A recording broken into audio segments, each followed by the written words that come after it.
Yes, we are live on a Sunday. Everybody Loves Raymond family. Hello, everybody. Being told that we are live. Great. I hope everybody is doing well on this Sunday. Always one of our favorite guests coming up. Hello, Paula. Paula, did you watch the bread box discussion? Hello, Gil. How are you, Gil? Always good to see you. I will be plugging in my external microphone in a second once Aaron joins.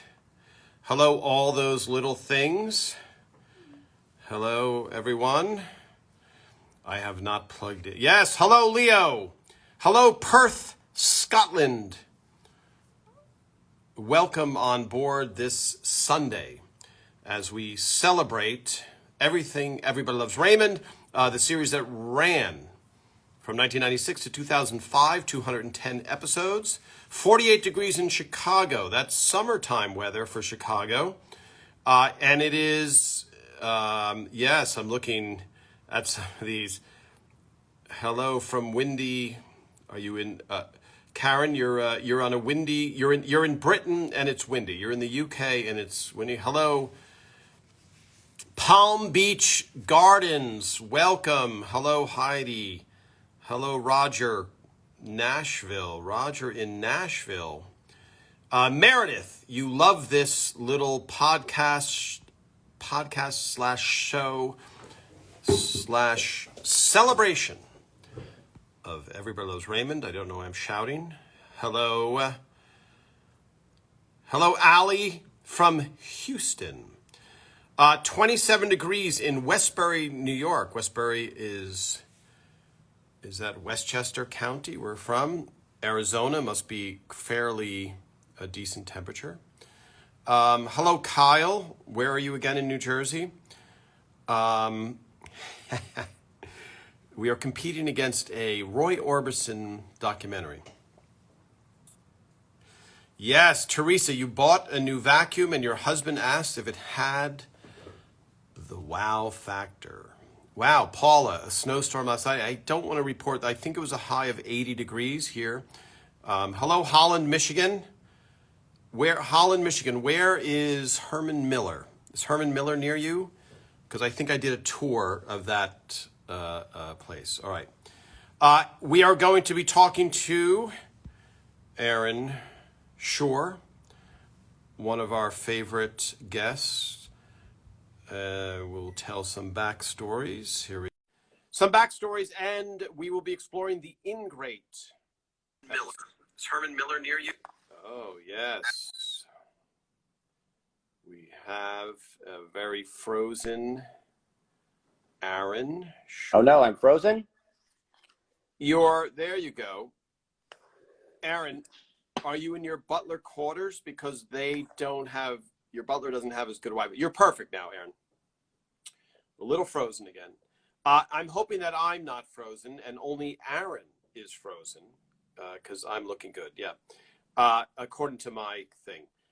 Aaron Shure, it's a perfect freeze frame though. If you're gonna keep freezing, that's the perfect place. So, all right. Once Aaron figures out his Wi-Fi situation, we will bring him back in. So Aaron he might want to rejoin or something. Yes, he left. And now, so Aaron and I met initially in the 90s. He went on an open mic night at the original Improv in New York City, and he killed. And he got amazing laughs. He did an impression of a tea kettle.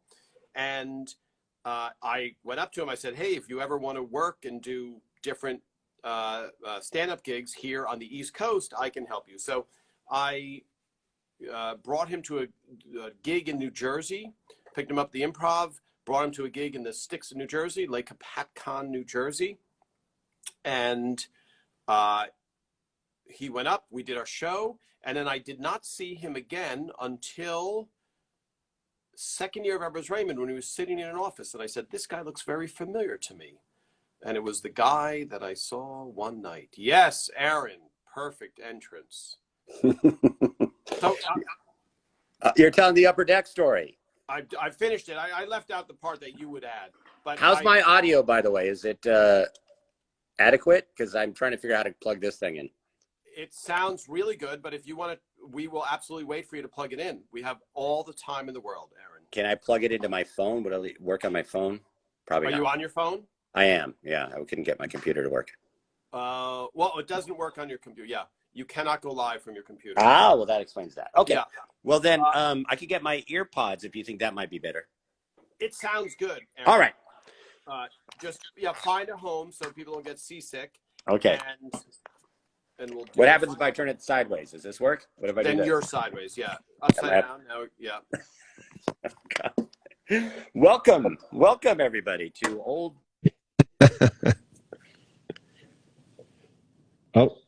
Old Man Theater. Yeah. Are you there, Aaron? Yes. Okay. I'm here. Okay. All right. We're working out all of these technical difficulties, which also allow us to go around the world, Aaron. So, right. Yeah, you sound great. And you have a radio, I should say, Aaron Shure, we're talking to, has a radio announcer voice and has therefore, by default, was forced to go into radio. I was in radio briefly. I was in Chicago. I worked at WBEZ in Chicago. I worked in the membership department, but they let me on mic just a little bit every now and then I would moonlight at WLUW, college radio in Chicago, where I volunteered to be a board op, and then I could also do some DJing a little bit. That is awesome, and one of our best fans is Teresa, who is based out of Chicago. Wow. Okay. Yeah. So, Aaron, just because you do have the world's greatest radio voice, I just want to be clear to everybody. This is Tom Caltabiano. I was a writer on Everybody Loves Raymond, and I'm talking to Aaron Shure, who is also a writer on Everybody Loves Raymond. And we are going to be talking about one of the many, many, many great episodes that Aaron wrote for Everybody Loves Raymond, and a little tertiary facts, couple of facts in there, et cetera, and answering fan questions. Yes. So Aaron, let's jump right in to the Ingrate. Yes. All right.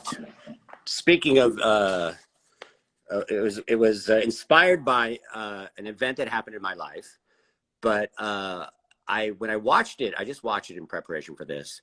And I thought, oh my gosh, I was both characters. I was both Ray and Deborah. And then I went back and looked at the chronology, and it turns out I did get a doctorate, honorary doctorate of letters, the way Ray does in the episode. But I got mine 4 years after the episode aired. So it was based on, I think, Phil's honorary doctorate, who I think he got it from Hofstra. And I think that's where that part of the episode came from. And Aaron, just for people who haven't seen the episode lately, just summarize what happens in the episode for people. Okay, well, the episode starts with Ray walking in and saying, I'm going to get a degree. I'm going to become a doctor, which I used to think when I was, when I was working at WBEZ in Chicago, and I see that sort of event on TV, I'd be like, that doesn't happen. That doesn't happen. Like, what sort of person you walk up? I just got an award, Cut to, we can't remember which one of us got the award that Ray gets in the show. So he says, I'm now a doctor, and we have a lot of fun with Ray Romano, the doctor. But then he goes to the event, and he comes back, and everybody's happy, but Deborah is stewing because he did not mention her at all in his little spiel that he gave to get his honorary degree. Didn't mention his wife at all. She doesn't want to make a big deal out of it, but Amy, trying to be helpful, spreads the word, and of course things go. Do we tell the whole? Do we spoil the? No, that was good though. At least people who haven't seen the episode yet at least know that Ray gets an honorary doctorate, and problems ensue because he forgets to tell Deborah. That's all we need. Yeah, exactly. So what I do know did happen is that my wife, Ruth, did not thank me at her bat mitzvah. She wasn't 13. She had an adult bat mitzvah, and she gave a big speech in front of the entire temple, and thanked Eilina Blicker and Selma Stevens and the rabbi and the cantor, and not a word about me.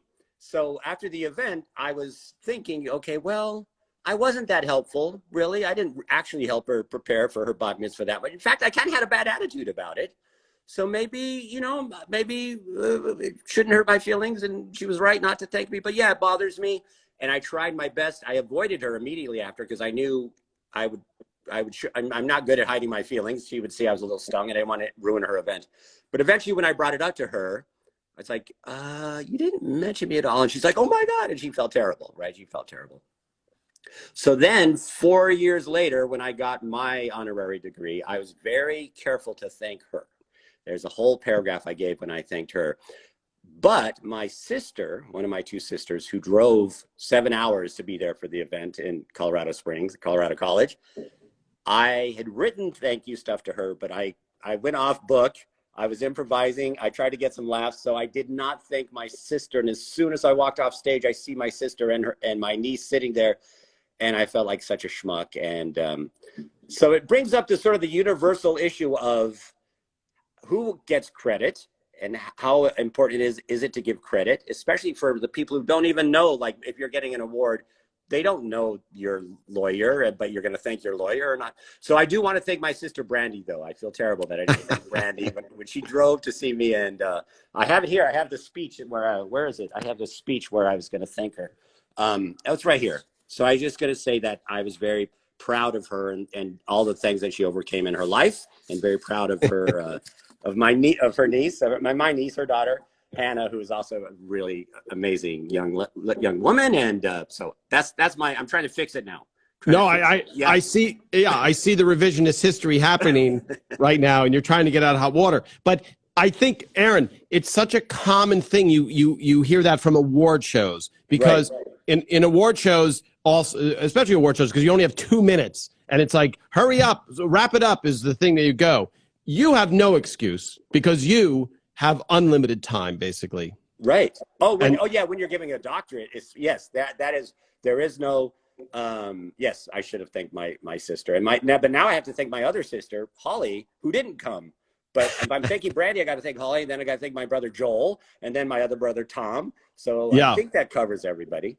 All right, we'll be right back with Therapy with Aaron after.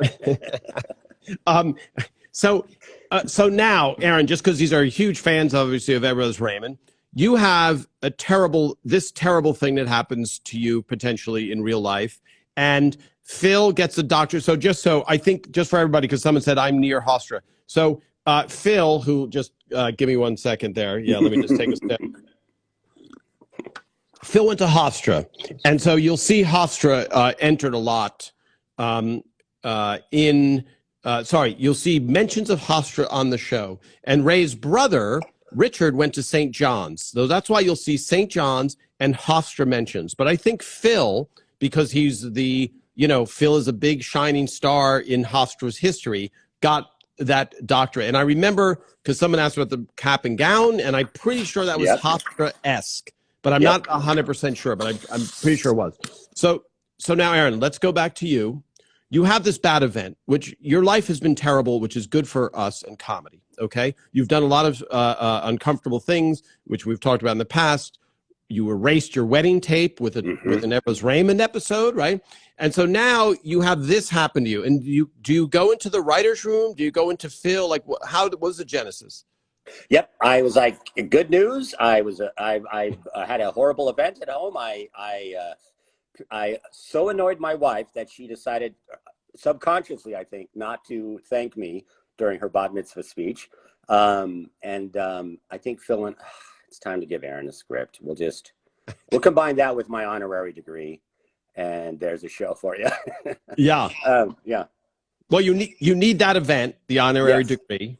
Yes. Which is perfect, because some of the lines that people are quoting right away. So, Aaron, for you and for me and for Tucker and all the writers, you're sitting there going, did I write the Ingrate? I think I wrote that, right? And for the fans, as soon as I post a picture, it's this line. You can take off your robe now, Merlin. All these lines that they remember just like that. And so there's a lot of great lines in that episode at the beginning, in that opening scene where he comes in, or the later scene where he comes in with the robe. So now you beat out the story. I'm telling a little bit of like how a show works that we've touched upon. So you go to Phil, terrible event. You know, as you know, Phil, I'm a terrible person to my wife and everybody. Well, yeah, I'm sure I pitched to Phil that what if Deborah gets an award and doesn't thank Ray, and then I guess that I'm not sure why we flipped it, but that was often the move with Phil, where you'd come in and say, I did this thing, and he's like, no, Marie's going to do that thing, you know, or and I think it's probably more funny if Ray neglects Deborah because he's the bozo, right? He's the guy who makes mistakes. Deborah doesn't usually make such boneheaded moves. Right. And also, I do know one line that definitely came from me in the episode was the stomachicha. True to form, I didn't come up with it. I just did it. I was in the writer's room and I was reading the dictionary and I said, what is this word stomachicha? And it became such a thing that actually I don't know if you remember that I commissioned a cartoonist, a caricaturist to do a drawing of all the writers. And in that drawing next to me is the open dictionary. I actually have it here. Should I yes, show it. Oh, Aaron, show this. Okay. So, yes. So Aaron presented to Phil this. We took Phil. Aaron said, "I have a great idea," and we all said, "Oh, well, I doubt that," but it turned out to be a great idea. And so we took pictures of all the writers. Aaron had a caricaturist make this, and then there was a giant reveal in the green room at Ever's Raymond, Yes. and Phil was speechless with joy over this. Yes. What Aaron had done. I did it secretly. It was actually, I did it as a gift, and it blew back in my face so horribly because everyone looked at it like, oh, he nailed you, but I don't look like that. That's not me. But oh my God, he got you right. I think you told me, Aaron, because I had to get all the photos. Yes. So I was right. in on the. And he did good. I will say he's a great artist, John Cashed, but he got some of us better than others. He got you very well, even though he struggled. Ray, oddly, I don't think he captured as much. It's like, how do you not know what the one celebrity in the picture? But I'm not going to show everybody because I do think some people were offended by how they came out. So I'm just going to show me and you, okay, on the picture. Well, I don't. Yeah. Okay. Yeah. I'm with you. All right, here is you, Tom. That's me. That's Tom. And you can see my camera. And I'm also late. I was always late getting back to the writer's room because I would hang out after notes and take pictures. And so everybody was back in the writer's room working on a rewrite in the afternoon, which is always like the toughest time. And I would kind of stroll in, you know, and I would get the stink eye from most of the other writers going, you know, your job is to write, not to take pictures. Right. So, yeah, but that's a pretty good likeness of me. Yes. Yeah, you feel good? You feel that looks like you? I love that. Yeah. Okay. Absolutely. And, so we were going to talk about AIS too, right? You brought that up. Yes. All right. Now, here's what I look like. There's Ray. Doesn't look like Ray. I don't know if I used to look like that. I definitely don't anymore. Looks exactly like you in the photo I posted with you and Peter Boyle. Can you go to the dictionary? Can we see the dictionary? Can you see it there? You got to lift it up a little, Aaron. Oh, yes, there it is. There it is. The machacha. Now, Aaron, just do one wide quick shot. And then, really? Yeah, because people are asking. Yeah, it's almost frustrating. I'm worried that some people... No, you're good. You're good. So there you go. Zoom in on Ray. Yeah. So there you go. So Aaron is correct. Nobody else is a celebrity in that except for Ray, and he was the toughest one for him to get. Yes. So that is hanging up in my house. That is hanging up in Phil's garage. So every day, I think when he pulls in, he sees, this good memory of the writer's room. So, and Aaron, I'm going to compliment you now. The static camera. So before, your camera was moving and it felt like perhaps the IRS or somebody was going to bust in and you were all of a sudden going to take off running. So this is great.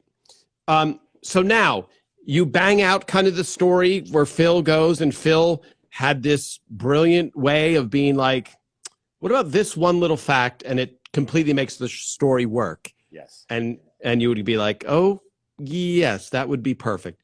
So now you write the first draft, right? Or you break a story. So just for a little inside baseball, we do something called a 2-pager. And it's kind of like, here's what happens in every scene. Here are the beats of the script. And so you think you just want to write funny line because like, the Merlin line or all these funny lines, should we bury you that in that dress? That's a great line from the show. All these lines, but you have to work out what happens in each scene. Then you go to script, and then Aaron sits there and writes, because I've had people say, which characters did Aaron write for?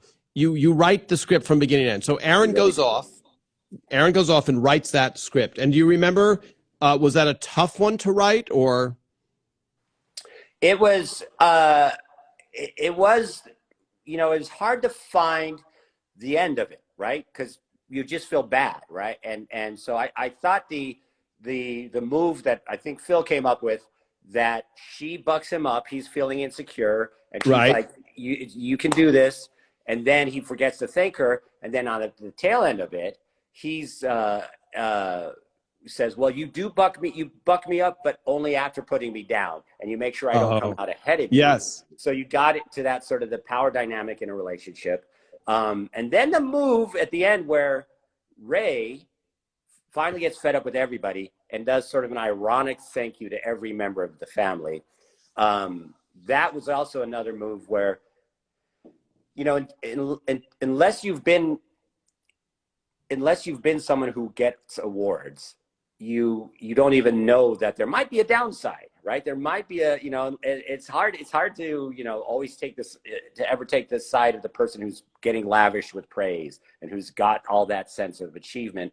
But there is a burden that comes with it too, which is it's often hard to make everybody else feel properly appreciated. Yeah. Yeah. Sorry. And I was going to say in the episode, this is obviously your thought process. Deborah's kind of going through like, do I deserve, it's okay, because it's like, well, that was before. And the truth is, especially with your wife, it would be like, okay, she has nothing to do with X, Y, and Z, but she's been supportive. So of course, that's the first person I should thank. Right. It's like, there is no, because if you did that, because it's an emotional thing. So if you did the linear tie of like, you put in 40 hours to help my career, and it's like, it doesn't matter. Right. It's and sorry. And I think what you captured perfectly in those speeches at the end is the takeaway of it's still about them. Right. Yes. Thank you, Mother. If you hadn't pushed, I would still be in your womb. I don't think I wrote that line, but that was such a killer line. And then the final, the Hardachacha was also a great line. I'm guessing that was a Lou Schneider line. And so, yeah, and let me just touch upon, just for clarity also, Aaron, when he writes the first draft, he writes the 100% the script, and then Phil gives him notes, and then Aaron addresses notes. Then it goes into the writer's room.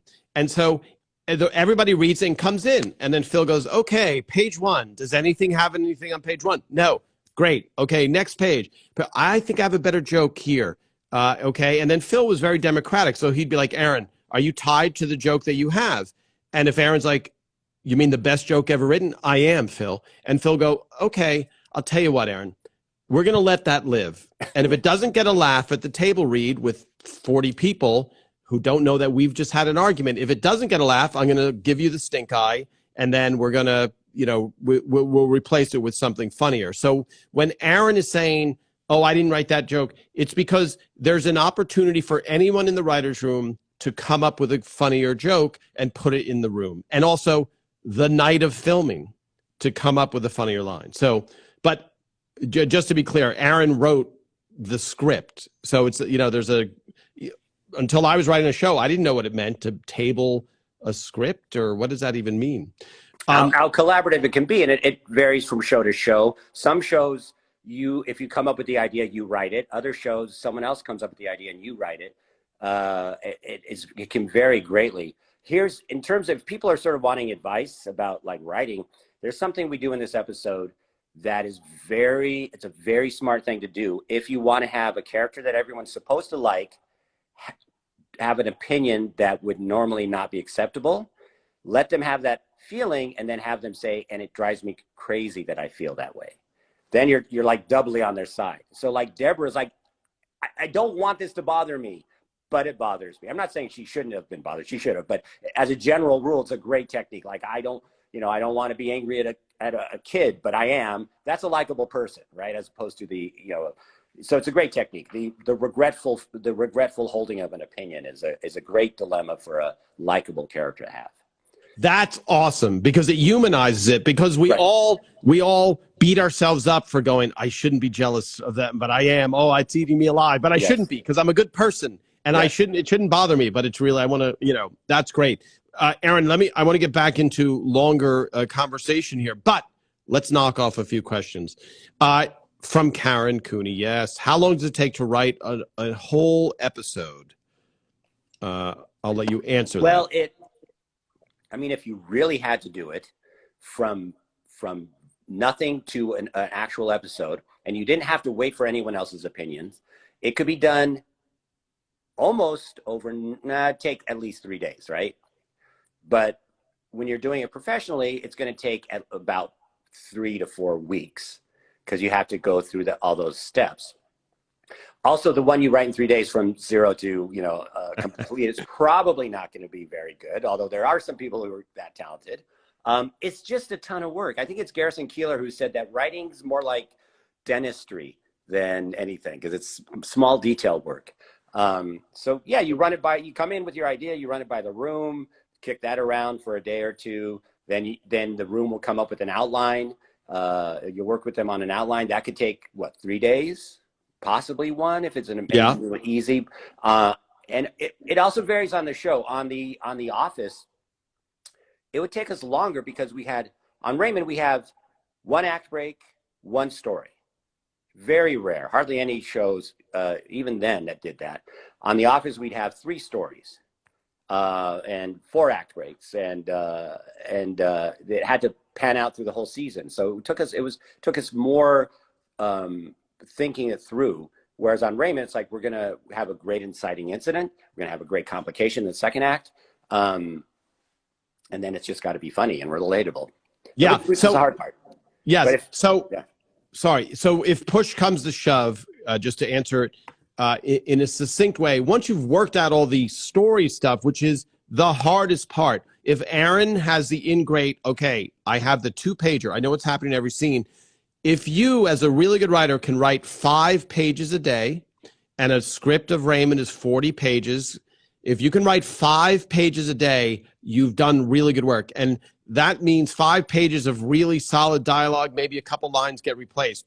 And so when people hear that, 5 pages a day, that seems like, so what do you have, a 4-hour lunch break and then you do a martini and then whatever? That's a lot of work. 5 pages. So when you hear, because what Aaron's talking about, when you do it professionally, if Aaron had knocked out a script, like he knows how every character is on Raymond, if he handed in Phil's a script that he took him 2 days to write, it just can't be good. It just can't, he can have brilliance in there, but to have every character, all the consistency, and be like, oh, Robert hasn't said anything in 2 pages, let's go back. You'll miss a lot of stuff. So that perfect episode that you see that airs, that is so much detail work going back to the dentistry comment. It's okay, do we want to adjust Robert's stuff? So I just want to be clear, when you're sitting at the typewriter with the story ready to go, yes, you could write 10 pages in a day, and someone who, but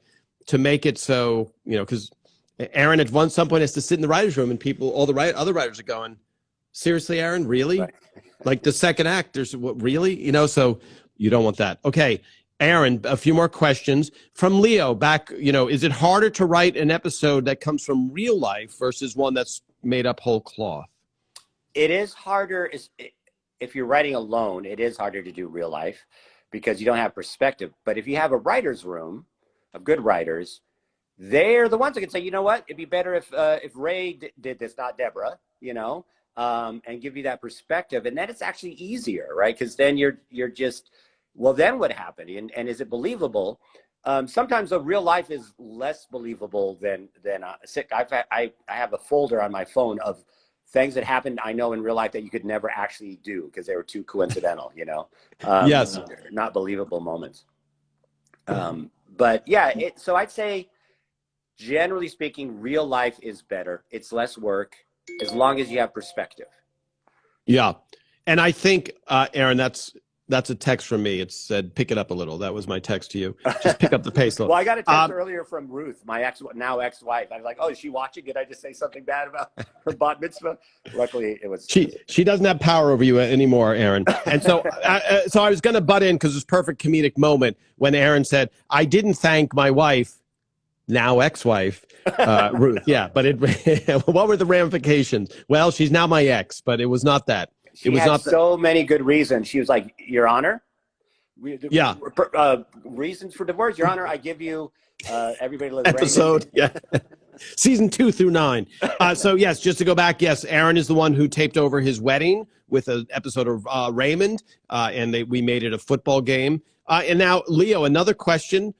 When you write, Aaron, where do you usually find yourself writing? I have a stand that I can put my computer on. I love to stand, and sometimes I go to a park. For the actual, it depends. If the draft stage, I go to a park. When it comes to like the idea and the outline, I do that honestly mostly in my sleep. Like I go to bed, I'm going to think about what's driving me crazy about this script, and hope I wake up with some sort of solution to it. For that's for the outline stage, and then when you're stuck in the draft, often I'll be like, I gotta go take a sleep, literally sleep on it. But I will write, when you're on a show, often we would write in our office, right? I'm thinking more about the writing I'm doing nowadays for pilots, but on Raymond, we go to our office to write. You and I wrote that episode up at your house. At your house. Yeah. Yeah. And we also wrote, so I remember, I think Aaron and I wrote 2 episodes together, and usually that happens if you're, Aaron and I wrote well together, but if it was just like, you have an idea and feels like, oh, well, do you have a script come? No. Okay. Why don't you guys team up? So sometimes it's that random, and Phil would know who got along, and everybody basically got along at Raymond. But, I remember being in your office at Warner Brothers. You had juggling balls where I learned to juggle. So when you're writing, especially we were trying to work out, not the breaking the story, but the dialogue. So Aaron and I wrote the breakup tape together and Young Girl together. And so I learned to juggle while writing that script, because you're locked in a room. One of you has to type, and that's always like, why don't you type now? And I was watching the writers from I Love Lucy, the man and woman team, and the woman just always typed because the man was so incompetent at typing, and they laughed about it in these interviews. But when you're free to roam, when you say like you're in a park, when you're sitting there, it's so much easier for me to not be typing. Yes. Right. And so you're sitting there like, okay, Aaron, because now you have to pay attention when you're typing. Like there's no like, what about this? And you're sitting there juggling and you're walking around because you're locked in at that computer. So that's an example of just writing at the Everett Raymond office. We lock ourselves in, you bear down and focus. You do everything to prevent yourself from actually writing. You tell every story about everything that happened in your life. And then it's like, okay, where are we? We're still on page 1. Okay, right, page 1. Okay, let's get going. And so, and then sometimes you do need that break. But, and just to be clear, Aaron Shure wrote on the American version of The Office, since we have an international crowd. From Paula, have either one of you ever tried writing anything other than comedy? Not deliberately, but it's happened that it comes out. I haven't really. I've tried features, but mostly comedy. I mean, every time I try to write something that isn't comedy, I get the strong impression that no one's going to pay me for it. Well, so here's the truth. Comedy is so hard. Drama is hard. So a good writer is a good writer. I don't want to take anything away from drama, but there's very few drama writers who can write comedy. But I think you're more likely to have a comedy writer that can write drama. But it's whatever speaks to them in the writing world. It's like the one thing about comedy is there's no gray area. So when you have a table read where you're reading a script in front of let's say 50 people, there's no interpretation in comedy, meaning it either got a laugh or it didn't get a laugh. So, and that's it. And you have to be able to write a hard joke, a joke that gets a laugh. Otherwise, it's not a comedy. And so with drama, you can be pulled in emotionally, and you can interpret and be like, well, I didn't like that character, but there's no argument like, I didn't feel like it was drama enough for me. But for comedy, it's a very, very, and I've had a writer who's very successful come to me and say, hey, can you punch up my pilot? And he had like 4 shows on the air and developing so much stuff. And I go, yeah, I can give you jokes. Like, that's no shame that you can't write jokes because you're a brilliant writer. So, Aaron, let me go back.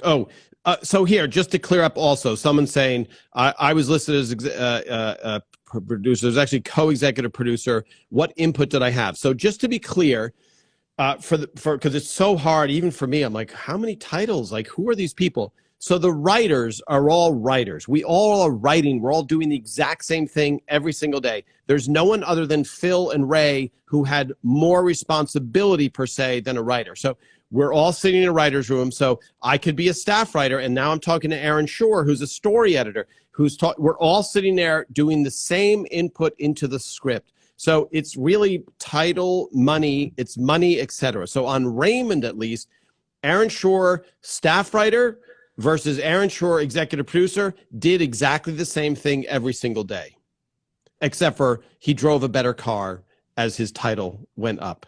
And I don't even think that's true with you, Aaron. I think you had a unicycle.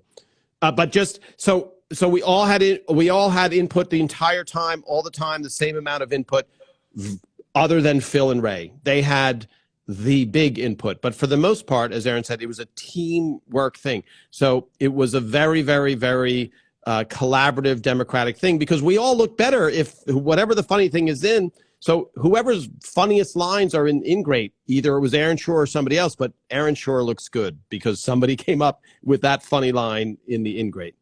ELR was so good because it was a comedy, but unlike shows like Seinfeld, there was heartfelt moments that made it better. Excellent. Aaron, can you speak to that a little bit? The difference between like an Everose Raymond or a 30 Rock? Well, you cannot argue with how funny 30 Rock is. Like, it is incredibly funny. But they also had, you could tell that they didn't want to get sappy. They were very careful not to. And I find shows with more heart engage me more, you know? But you got to do it right. You got to find the right level. You can't be, you know, but on Seinfeld, they had the rule, you know, no hugging, no lessons, no hugging. Right.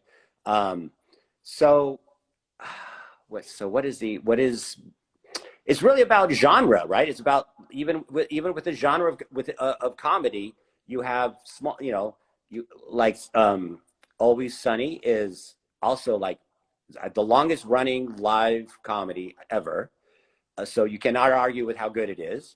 They're not good people. You know, that's what you sign up for when you watch that show. And that's what you love about it, right? Yeah. I used to kind of go like, why do you have to have genre? And then I came to realize it's because you're asking people to invest their time in watching your thing, and they have to agree ahead of time what type of experience they're signing up for. So that's why once you know a show, or why movies have genre, because like there's been some famous movies where advertising didn't match what the show was, like the Kangaroo, what was it, Kangaroo Jack or something, where they sold it as a comedy and it wasn't a comedy. And then there's like that one show with the dog that ended up not living through the movie, but it looked all like families about their kids. So it can be a disaster if you're signing up for a genre that you don't get. All that by way of saying, someone was asking what I actually watch for comedy, and I don't like to watch comedy because it feels like work, and I'm either like envious or, you know, frustrated that they didn't do it. They either did it better or worse than I could have done it. Either one doesn't feel good, right? So I watch drama. I watch a lot of drama, and I like a lot of foreign shows. I'm watching The Bureau, which is a French show. I love it. But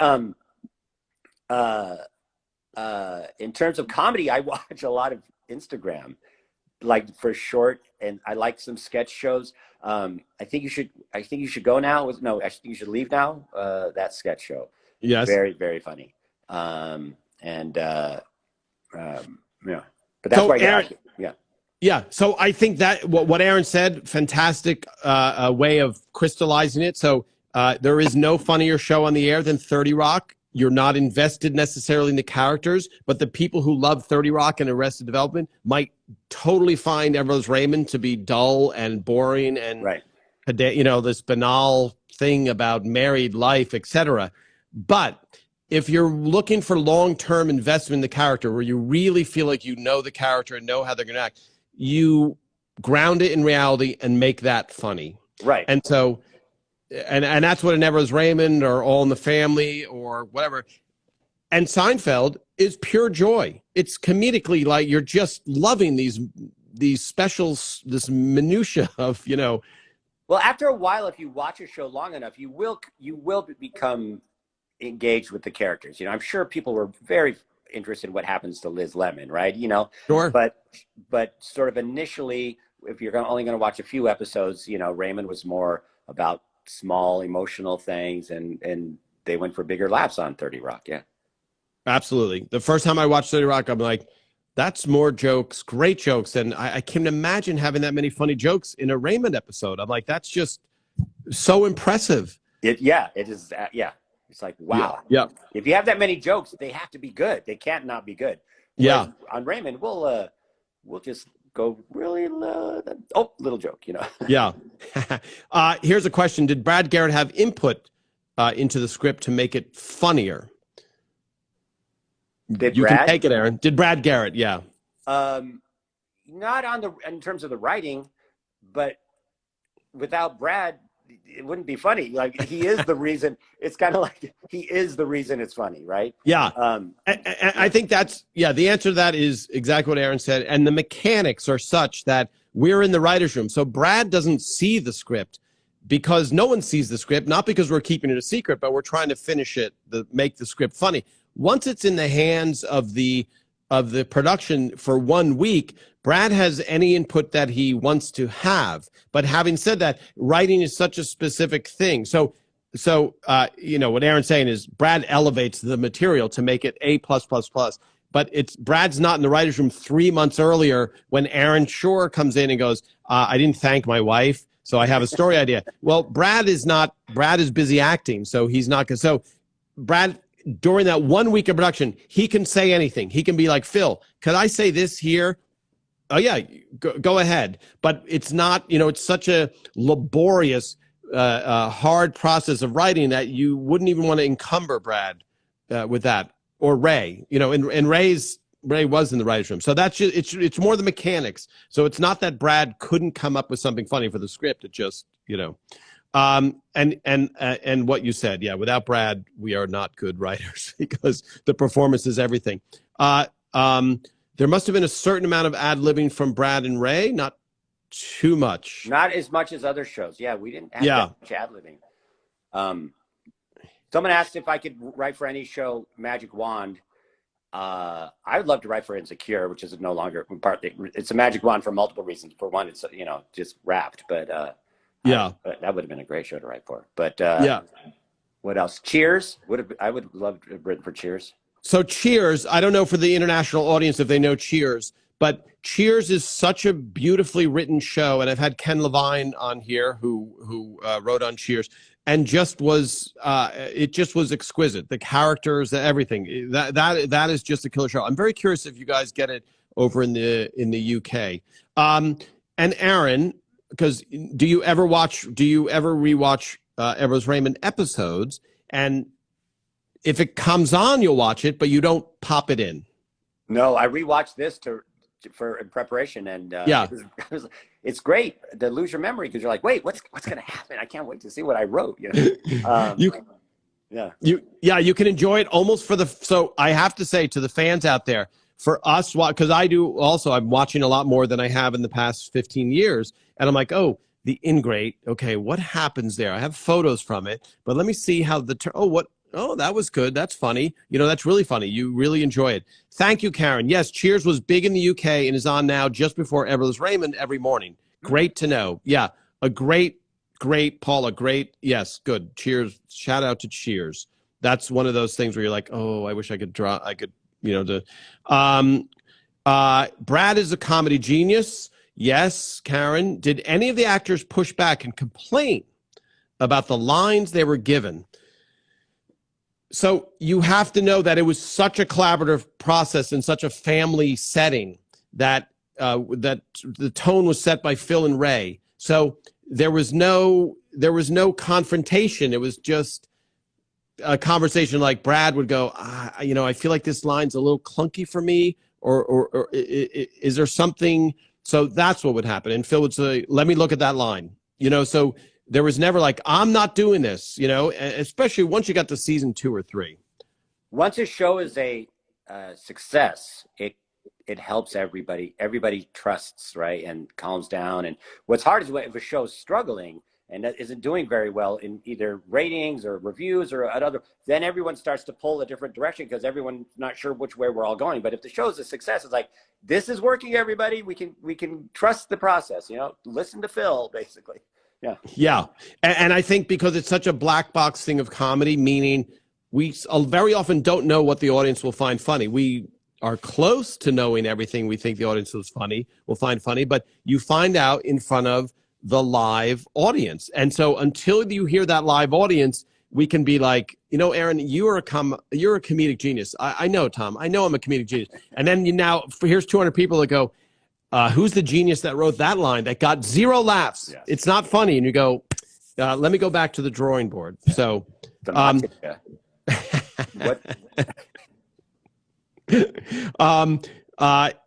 So I think sorry, just to trying to paint the picture. And the black box thing, the reason I even bring that up is once a show is failing and not doing, everybody's guessing and everything. We got to replace this actor. No, the lines aren't good. The girl's too pretty. We need a less pretty girl. No, we need a prettier girl. It's a terrible environment. It's a terrible environment to be in. Did Doris or Roberts? Yeah. So did Doris and Roberts or Peter Boyle improv a lot? So this question comes up a lot, and and just for the guests, for the people that haven't watched before, when you're actually filming the show, it's down to the line because there's 130 people that work on the show, and there's all these people that are waiting for this one line. So when he says, you can take the robe off now, Merlin, the cameraman, this person that's feeding the image that the audience sees, the director, everybody is waiting for that line to finish. And then there's 4 cameras that go, he finished that line. Okay, move to the next step. So now, if I forget who said that line, Robert or Frank. Now, if they say, you know what, let me say something else. There's 30 people who go, wait a minute, where's our cue to move?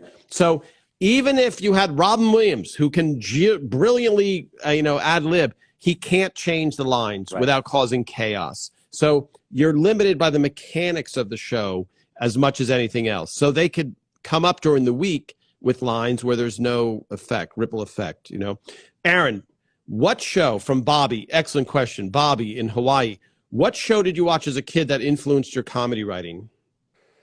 I watched a lot of MASH. It was rerun, actually. I watched it after school, but when I'd get home, I'd walk home from school and MASH would be on, and I could watch it. I watched a lot of that.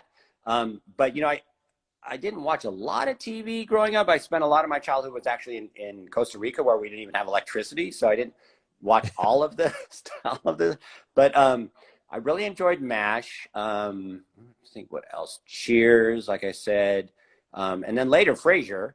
Frasier was such a great show. And then, I liked a lot of movies too. But sorry, go ahead. Dawn of the Dead.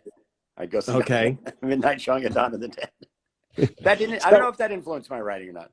Yeah, because we're talking young. So just to push even more, MASH was the most influential show for me, and mostly reruns, but loving those characters and wanting to write, and not even thinking I'm going to write comedy someday, but just loving Hawkeye's perspective and his comedic skill. When Ken Levine, who directed a couple episodes of Raymond, he wrote on MASH, he might have been the head writer with his partner for a while.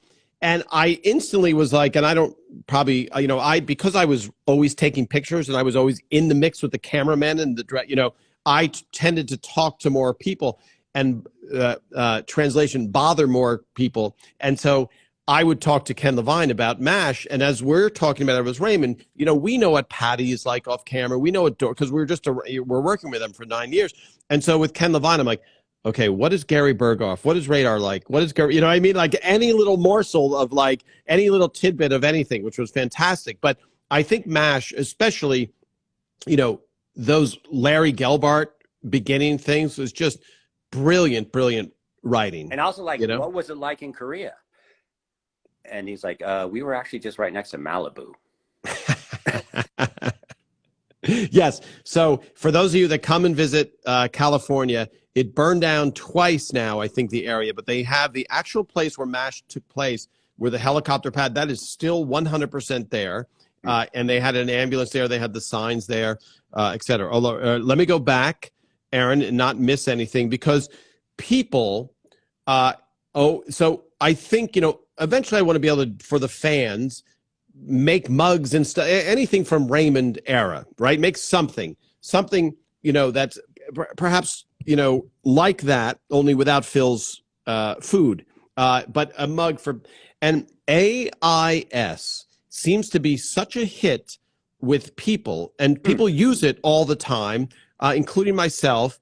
And I know we've spoken about it really briefly before, and I think I want to frame it even more with the collaborative process, where Aaron at the beginning said, I think that was the Lou Schneider line in my script. So AIS is in a script called Lateness, written by Steve Scrovan, but a pivotal part is something that Aaron mentioned. So just speak to that, even though we've mentioned it before. Well, that actually came from my good friend, best man at my wedding. I was best man at his D. Bradley Baker, who's a voiceover guy, who also got an honorary degree from we were friends from college, from Colorado College. He got an honorary degree from CC, also a humane letters, which he got it first before I got mine, which bothered me because like he just makes noise. He's a voiceover guy. He doesn't even use letters. I use letters. I'm a writer.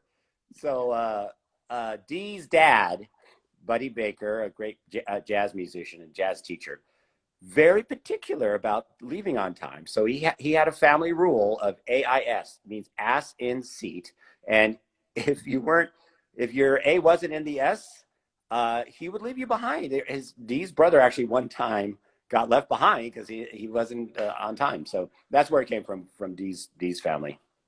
And I think the reason it's hit, it's funny, but it's also, what time are we leaving? And so that can be a nebulous, well, what does that mean? So it's wheels rolling or right. What, what are we doing? So AIS is like, there's no gray area. Like you're all seated in the car. Like that's AIS. So at some point, Aaron, you will be holding a mug that says AIS. Wow. If the fans find it fit. Now, Aaron, we only have a few minutes left, which I was afraid of.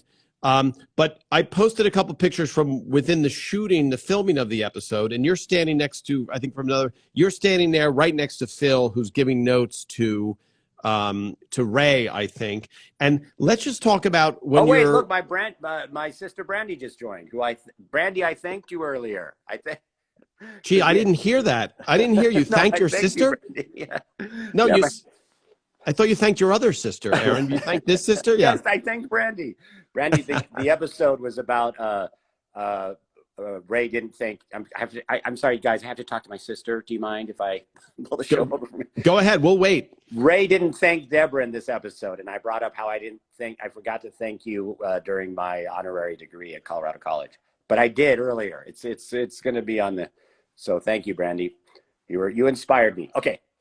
All right. And where is Brandy in the world? She's in Durango, actually Cortez, Colorado, and she's been a teacher most of her career. She's done the hard work of teaching, and it's been, that's part of why she's such a hero to me, because it is hard to teach and do such an important thing. And now during the COVID, you realized, oh, wait, these people are like holding up our society, all the essential workers. You didn't take them seriously enough before. And everybody knew they weren't getting paid enough. Anyway, thank you, Brandy. Yeah. And Paula is saying we can all thank her. Thank you, Brandy. So thank you, Paula, for thanking Brandy. I forget, Aaron, I don't want to cause trouble, but that was your good sister or your bad sister? Which one is Brandy? So, Aaron, because we're, unfortunately, you're going to have to come back 100 more times because you wrote so many episodes. But just because your sister's watching, I'm going to say this. You were the valedictorian of your high school. Mm-hmm. And, sorry, you want to name your high school? Or? Well, I was actually the salutatorian. Okay. Yeah. I don't know what that, what does that mean? Number two, because I didn't get an A in gym. So. And you're so, people don't know this, but you are very athletic, and Dancing with Deborah was inspired by Aaron Shure, noted dancer. And so Aaron, you just for your sister's benefit, but this is true, because Aaron was the valedictorian of his class, he was the default doctor also, as the smartest guy in the room. Although, you're going to get arguments from Lou Schneider and Scrovan. But when Ray Romano had a medical condition, rather than consult a specialist or somebody that went to medical school, because we figured, well, Aaron's pretty smart, so why don't we just find out what Aaron thinks? So that's the benefit for your sister, and that's true. Yes, I was the Ray you'd be like, I've got a lump here. Like, well, do you have one on the other side? Because if it's symmetrical, that means it's supposed to be there. Yeah. Right, and now the show can run another 5 years, guys. Aaron gave his diagnosis. So, Aaron, your friend D, did he see? Because people ask me when you make fun of somebody in an episode, did he see that episode? AIS, yes, he did. Okay, yeah, totally. And great, and his feeling was, awesome, Aaron, or you stole that from my life and you owe me. I think he found it funny. I think that they thought it was amusing. Yeah. Okay. Awesome. Leslie, you were a teacher in London for 33 years. Leslie. That's awesome. Meredith, you work in special ed. Very tough job teaching. Yes. Okay. These are all, you're bringing out all of the teachers, which is all fantastic. So Aaron, a couple of last questions because they do go away. Well, someone asked if we ever use voice to text, which I think is a great idea if it works for you. Because I have like that Garrison Keillor quote that it's more like dental work than but I do think writing, especially screenwriting, it's talking. Like you were saying, Tom, you'd like if someone else clacking on the keys and you were throwing it around the juggling balls, coming up with lines, right? So if you can get, if you're comfortable with voice to text, or you have someone who can type, either one is a great way to do dialogue. And I think what you're writing is going to be said out loud versus a book. Right. And so you would say it, when Aaron and I, for example, we'd read back a page, one of us would be acting as Deborah and one of us would be Ray, and you're going and you're getting the timing and you're getting, matching this energy. Paula is asking Aaron Shure, have you ever watched Big Bang Theory? Their scripts would be massive. Each episode is so word heavy and technical, it would take months to write. Yes, I love Big Bang Theory. Yeah, it's a great show. You still have to, Paula, you still have to deliver a show that's 22 minutes and 45 seconds. So you can't have it is of a length, but yes, a crazy amount of words versus Ray Romano, who speaks very slowly. So Ray Romano, who played Ray Barone, would speak exceptionally slowly. And some of our scripts would be 34 pages, 36 pages versus a 40-page script is a normal length. And how long would an office script be? Because it's single camera.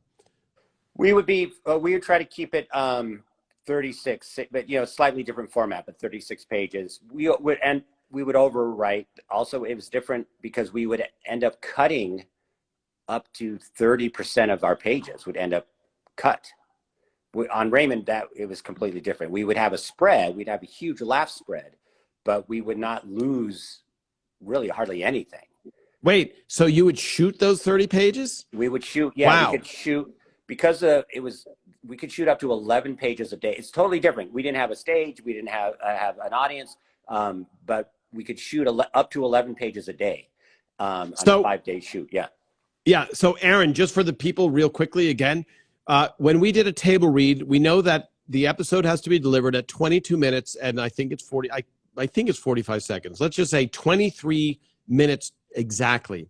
So when you finish the table read, there's somebody with a stopwatch, and they go at the end. They go, let me see, adding numbers, and you go, okay, where are we? We're 4 minutes over. Okay, now you as the outsider might be like, that's 4 minutes of comedy gold, but Phil knows that there's no reason to shoot an extra 4 minutes because in editing he has to cut it out. So the laugh spread is what when you're watching a big laugh, really funny. Sorry, I paused. That's a really funny laugh as you're watching at home. Well, that means there's that much less dialogue that can be in the show. So at some point, Phil sometimes would have to cut the laugh short to continue the show. So the laugh spread that Aaron's talking about, you would go, okay, we have to cut it out because we know that when the live audience, that laugh is going to be twice as long as when there's 12 people watching a table read.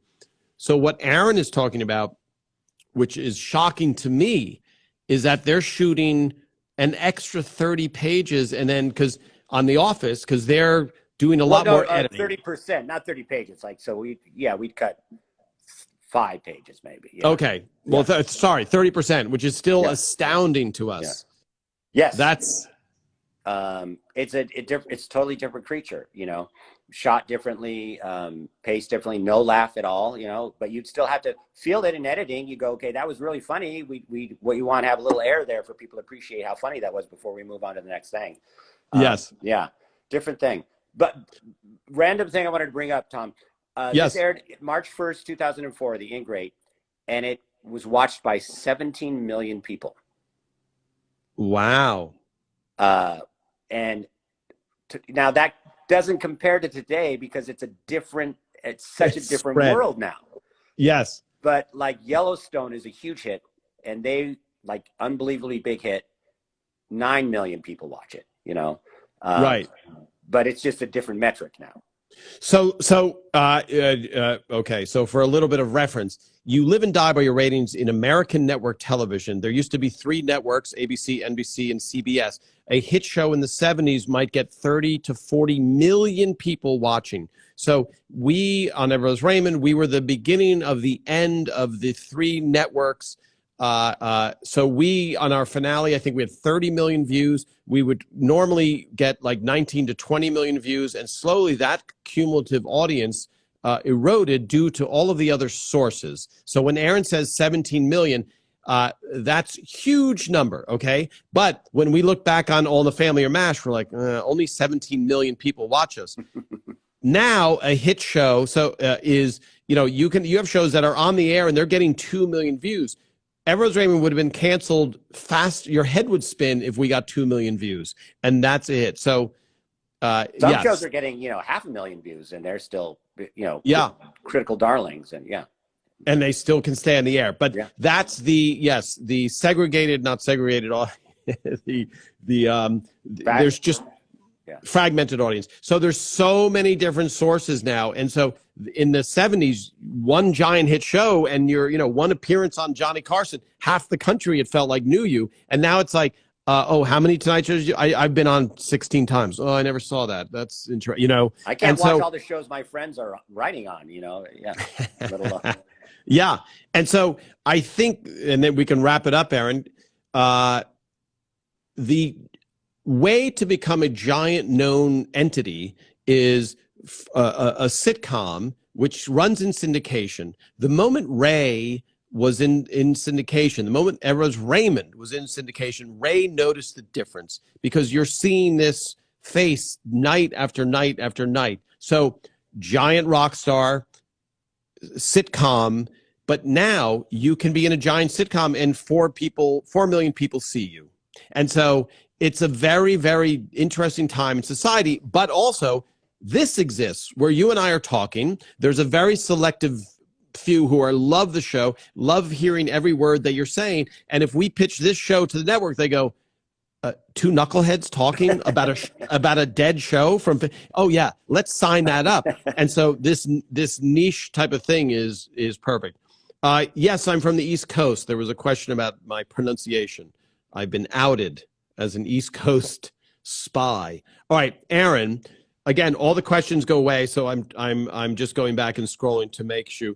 Can you do some juggling next time you're on, Aaron? It would be. I could. It'd be very boring. I'm not a very good juggler, but I'm happy to. Aaron is a Tom, very. Would you want me to juggle on your feed?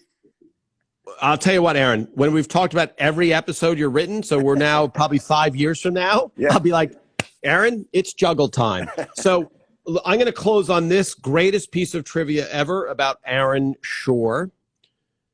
Since he can juggle, he has a bunch of Emmys for writing, but something that got him on the David Letterman show. Would you like to tell him, Aaron, or would you like me? I was a stupid human, and my stupid human trick was that I hope people even know what Letterman, like, this is, Letterman used to have a segment called Stupid Human Tricks, and I stuck my tongue in a mousetrap. And what's funny about that is I recently went to the doctor and I had a lump on my tongue, and I didn't put it together. And then he's like, was there any sort of repetitive injury that could have happened? Oh, I forgot. I used to do a geek trick. And I got on Letterman, though, because I would do it during warm-up. You would warm up the crowd, and you'd call me up to do a trick, and I'd snap my tongue in a mousetrap to get attention. And then because it was produced by Worldwide Pants, I got the eye of the show, and the Letterman show, and they brought me on. So I feel like there are people all across America were watching me put my tongue in a mousetrap, also with their tongues in a mousetrap, going, "Hey, how'd you get on?" People. Yeah, oh, geez. Yeah. Let's make that. Who does he know? Yeah. Who does he know? So yeah. So and just to be clear, at first Aaron said I stuck my mouth in a mousetrap. There was an open mousetrap. He would put his tongue in there, and then the mousetrap would slam onto his tongue, and the studio audience, that was Raymond, would be horrified and impressed at the same time. So Aaron had to go to Phil and say, Phil, listen, I know you're paying me a lot of money to write this hit show. I got a chance to be on Letterman, and coming from stand-up, this is your opportunity. And I guess late night drinking at a bar, Aaron, you could be talking to a bunch of stand-ups and going, have you ever been on Letterman? I've been on Letterman. Oh, what was that like? I don't even like to talk about it, but it's, it's what a stand-up dreams of doing. So Aaron goes on to Letterman, and we're watching in the Raymond. We're like, there's Aaron. And he goes out and he does that trick, which was, it's still to this day, you feel that in your legs when you're talking about it. But let's just, before we hang up, Aaron, what made you do that to begin with? I had no idea how to attract women. And I thought this would help. It didn't help. Any woman who's ever been interested in me was always interested in me, despite all the things I thought were, even though the juggling, the mousetrap, the unicycle, none of that helped. But there was still, every now and then, someone could get past that shield of nerd I put up around myself. Yeah. Wow. Aaron, when you write your book on how to pick up women, it's definitely going to be funny. It's not going to be, maybe not the success rate is, you'll probably get a lot of angry calls when you do that book. Is this Aaron Shure? Yes. I read all of your tricks. Yeah. And now what? I have a speech impediment and I'm all alone. Now the mousetrap I could do, that might be worth doing on next time I come on. I'll do that. It'll be fast. Aaron, I would love that. Let's give some thumbs up, some hearts, if people want to see Aaron Shure, multi-Emmy winning writer, showing his talents by snapping a mousetrap on his tongue. All right. Aaron, always a pleasure. We have about 40 more visits in your future. And so I hope to see you again very soon here. Thank you, everybody. Thank you for the great comments. We're going to get the AIS mug or hat or something out, and the first one will go to Aaron, and he will hold it up on the next time he appears and we have it. So thank you to all the fans. Thank you to your sister for watching, which was great. She seemed to enjoy it more than maybe an in-person visit. I don't know, Aaron. I don't want to cause problems. So all right, always a pleasure, Aaron. I will see you next time. Thank you so much. Thank you all. Thank you, Tom. Bye.